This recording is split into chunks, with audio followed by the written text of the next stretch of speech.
How's it going, guys? This is a video response for Reuben. He hasn't made a video yet, but Reuben snapped off the axle on a snowblower. Okay, which would be very similar to this setup right here.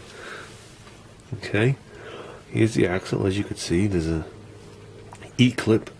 Then you have a pin, and you pull the pin so you can walk the thing all around. That's basically what it's for. And then you put the pins in when you want to use it. Okay, right where this pin goes, he snapped it, so this little piece came off.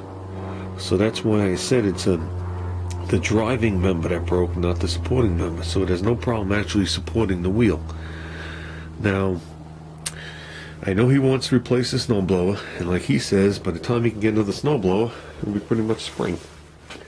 So we want to get the snowblower back up and going. Right, Reuben? And this is how you're going to do it. I'm going to show you on a smaller scale because that seems to be what I have sitting here in stock. Here's your axle, Reuben. Okay, let's pretend the piece that broke off is this long, which we know it isn't. It doesn't matter. Okay. And obviously this is thinner. I probably have something close to the right size over here. Hold on. There you go. That right there, this is the steering shaft, which is actually my, my drag link in the wagon. This is what I started with. I had to shorten it and retap it. But this is probably close to the diameter of what you have. See? But I'm going to show you on the small pieces because I don't have a second piece that big. So basically what you have is you sheared it off here, and you have half of a hole here and a half of a hole there. Forget about those holes for now. Basically what you're going to do is you're going to take this and you're going to grind a nice chamfer on it. Not just at the tip. I want you to come back. Okay, maybe come back a quarter of an inch. Okay, and grind it down at least a quarter of an inch. Okay, so you're going to put a nice half of a V in there. You're going to do the best you can on the other side. So I know it's going to be a small piece and hard to hold. Okay, so you're going to put a V there. So now when you lay these two pieces together, you should have a nice deep V or groove around the whole piece. Very important. Now you're going to take those two pieces and you're going to get a piece of angle line, Reuben. Okay. Now I'm going to open up the vise here, just to show you, because I can't hold this. Then you're going to take your piece with your nice groove in it. Do not clean up the front. I want you to fit the two pieces together the way they came apart. Okay, you heard that part, right, Reuben? Put your nice deep V in it. You're going to take the angle line like that. Okay, you don't have to use a big piece of angle line, but use a big enough piece of angle line that it's on the shaft where the shaft can't move. You'd be surprised, this little piece of angle line could do almost 3-inch tube. Okay, this is my roll bar tube. This is 2 and some odd inches. I think it's 2 1/4, 2 1/8. But this is the roll bar that's in the wagon. Okay, some people thought I used exhaust tube. I didn't. This is real roll bar tubing from a Jeep. If you put this thing on there with a clamp, it'll center it. I prefer a little piece of bigger of an angle line for this big, but it will work without a problem. So now you got this piece, it's chamfered. You left the original edge where it cracked. Got your next piece.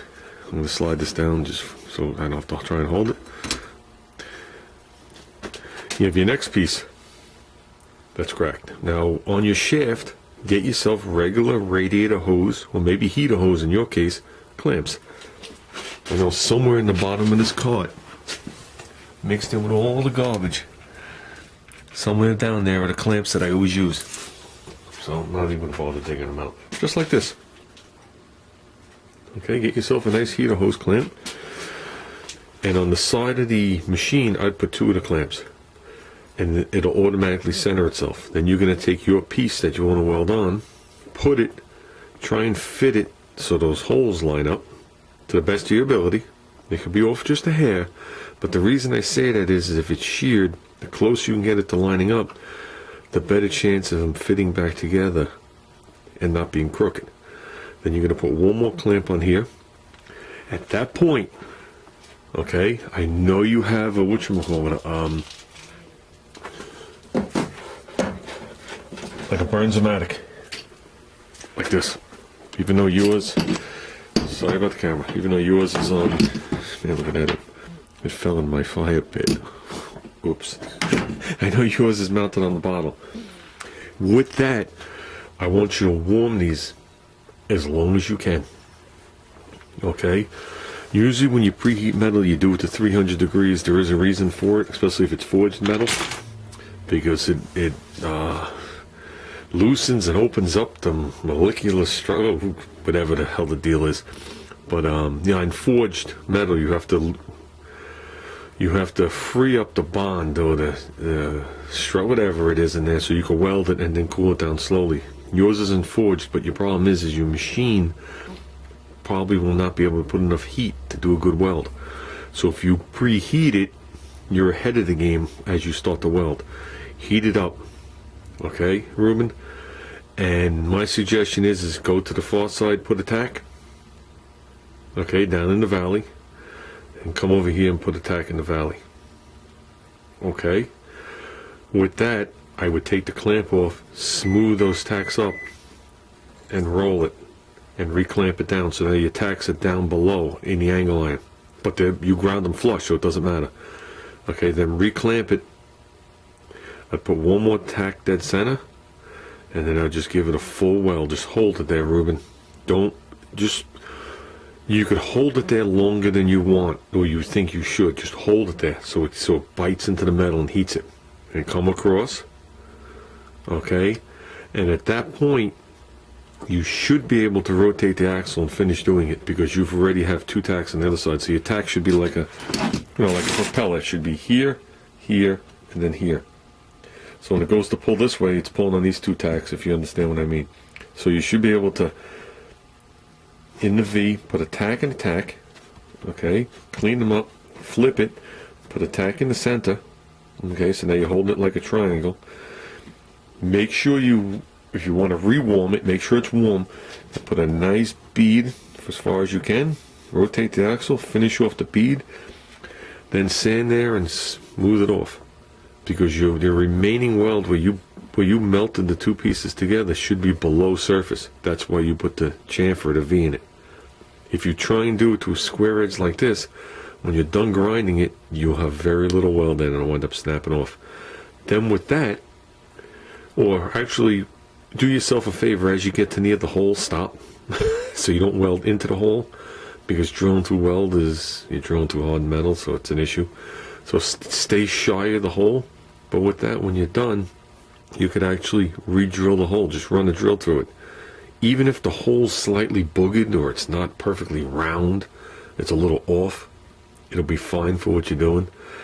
There was obviously a casting problem in that axle, because there's nothing you could have did to that thing that should have sheared that axle, unless you're just a total piece of crap. So even you can't build an engine that powerful, Reuben. So as you can see me spinning this, it sits there perfectly flat. So even something like that, you see there's a little protrusion sticking out. If you went like that and you put a nice bead in there, you'd be sucking them together, but the pieces are still separated. The way I'm telling you, the pieces are actually touching.